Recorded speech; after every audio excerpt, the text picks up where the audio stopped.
Assalamualaikum warahmatullahi wabarakatuh. Perkenalkan, nama saya Novi Trijayanti. Murid-murid biasa memanggil saya Bu Novi. Tujuan saya membuat video ini adalah untuk memenuhi tugas bukti karya kegiatan PKG PJOK tahun 2024. Menjadi guru PJOK merupakan sebuah pilihan terbaik saya, serta adanya dukungan penuh dari kedua orang tua saya. Di luar sana, tentu banyak yang bercita-cita menjadi guru olahraga. Dan ada juga yang menjadi guru olahraga bukan karena pilihannya, tetapi karena tercebur atau bahkan karena tidak ada lagi lapangan pekerjaan lain bagi sarjana olahraga. Apapun alasannya, kita sekarang berstatus sebagai guru olahraga. Sebuah profesi yang bisa menjadi dua tipe, dicintai oleh murid atau bahkan ditakuti oleh murid. Semua tergantung pribadi kita masing-masing dalam menjalankannya. Tidak dapat dipungkiri, guru PJOK juga sering dipandang sebelah mata. Bahkan kita disebut-sebut hanya sebagai pelengkap mata pelajaran yang lainnya. Bahkan ada juga yang bilang guru olahraga itu tidak berkompeten. Semua guru bisa menjadi guru olahraga. Hanya sebatas bisa melakukan pemanasan dan modifikasi permainan saja dan berbagai hal remeh lainnya. Ya, memang semua orang bisa menjadi guru PJOK. Tidak ada skill khusus, tidak perlu ada pemikiran yang luar biasa, dan sering ada di zona nyamannya. Pendidikan pun akan tetap terus berjalan tanpa guru olahraga. Dengan pernyataan-pernyataan tadi, saya termasuk orang yang tidak mau dianggap seperti itu. Bukti karya ini saya buat demi mendobrak komentar-komentar negatif orang tentang sisi buruk guru olahraga. Mari kita mulai. Pertama, saya mengawali kegiatan pendidikan kompetensi guru PJOK ini membuat saya merasa kegiatan ini sangat bermanfaat dan semakin saya tertarik untuk mengikuti setiap materi pembelajarannya.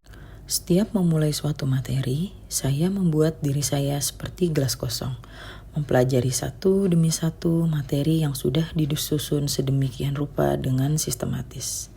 Dari materi yang paling dasar hingga pengaplikasian praktis, membuat saya banyak tahu tentang pendidikan jasmani yang sebelumnya hanya sebatas teori dan praktik saja. Semua pemahaman yang baru saya tahu, saya simpan betul-betul di dalam otak saya. Dalam setiap sesinya pun, saya mencoba aktif dan belajar menerima kritikan dengan lapang dada.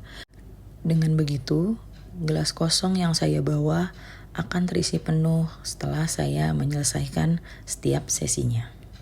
Setiap selesai pembelajaran, pikiran saya semakin terbuka dan semakin ingin banyak tahu tentang pendidikan jasmani yang terdapat di dalam materi yang telah saya pelajari. Bahkan banyak ilmu juga yang saya dapat dari pengalaman-pengalaman rekan satu kelas saya. Akhirnya saya keluar dari zona nyaman saya dan mencoba memperkaya ilmu saya sebagai guru olahraga. Saya mencoba keterampilan baru yang sebelumnya saya tidak kuasai, menerapkan cara mengajar yang inovatif. Bagaimana respon murid-murid terhadap ilmu yang baru saya dapatkan pada saat pelatihan? Awalnya memang metode baru ini sangat sulit, tetapi ini semua akan menjadi pengalaman berharga bagi saya. Hari-hari pun cepat berlalu. Pertemuan demi pertemuan saya lewati dengan rekan satu kelas dan selalu didampingi oleh seorang fasilitator. Kami sering berdiskusi dengan cara bertukar pikiran, berbagi pengalaman positif, negatif, dan saling menginspirasi. Contohnya, berdiskusi tentang masalah yang kami hadapi pada saat proses pembelajaran di tempat kami mengajar. Kami pun sadar, walaupun jenjang kami berbeda dan terdapat permasalahan yang berbeda pula, tujuan kami tetap sama, yaitu mencerdaskan masa depan bangsa melalui bidang olahraga.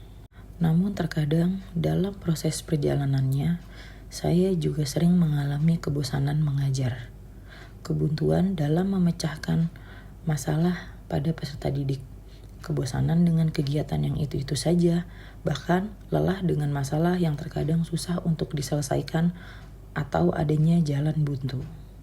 Hati kecil saya pun bertanya, Apakah saya mampu melakukan perubahan yang saya impikan?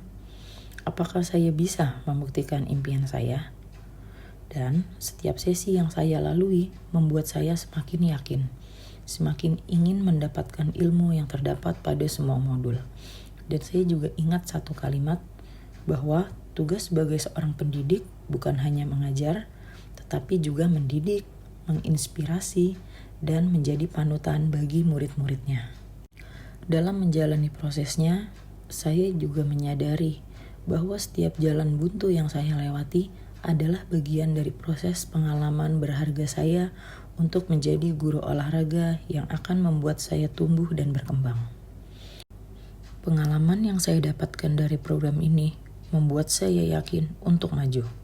Saya juga menyadari untuk melangkah ke depan masih banyak tantangan lain yang lebih sulit untuk dilalui. Dengan berbekal ilmu berharga ini, saya sangat yakin untuk terus melangkah ke depan.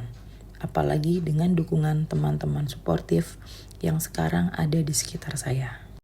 Satu waktu, saya juga pernah merenungkan tentang apa yang menjadi impian saya ini. Ada sebuah pertanyaan di dalam diri saya. Apa sih yang sebenarnya saya cari? Semakin saya merenung, semakin jelas jawabannya. Bahwa program PKG PJOK ini bukan hanya sekedar meningkatkan keterampilan guru olahraga, tapi lebih dari itu, ini akan menjadi transformasi diri saya, bagaimana memandang dan menempatkan diri saya sebagai seorang guru. Setelah mengikuti program ini, saya pun menyadari guru PJOK bukan tentang hanya mengajar praktik, mengajar teori, atau tentang semua yang berhubungan dengan olahraga. Tapi di pelatihan ini, saya menumbuhkan tanggung jawab, bersosialisasi, membentuk karakter, dan saling menghargai antar manusia. Dan itulah yang akan didapatkan murid pada saat belajar PJOK. Saya juga berharap apa yang saya ajarkan di kelas akan menuntun murid-murid dalam menghadapi kehidupan di lingkungannya dan menjadi bekal di dunia. Sebelum saya tutup, saya ingin semua orang tahu, jika saya merasa bangga menjadi guru olahraga, bangga menjadi bagian dari proses perjalanan kehidupan murid-murid saya, dan bangga mengikuti PKG PJOK 2024.